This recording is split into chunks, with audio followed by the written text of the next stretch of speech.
بسم اللہ الرحمن الرحیم۔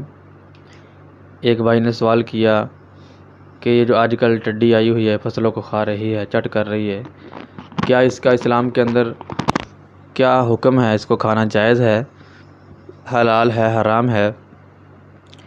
تو بھئی اسلام کے اندر ٹڈی کھانا جائز ہے، حلال ہے، اس کو کھا سکتے ہیں۔ اللہ کے نبی علیہ الصلوۃ والسلام نے فرمایا احلت لنا میتتان السمک والجراد، فرمایا دو چیزیں ایسی ہیں کہ وہ ذبح کیے بغیر ان کو کھا سکتے ہیں، ایک مچھلی اور دوسرا ٹڈی۔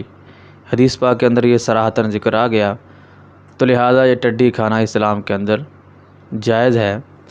عرب لوگ کھاتے ہیں اور بھی کافی لوگ اکثر یہ ٹڈی کھاتے ہیں، تو پتہ نہیں یہ کیسے ذبح کی جاتی ہے، میں نے تو کبھی کھائی نہیں۔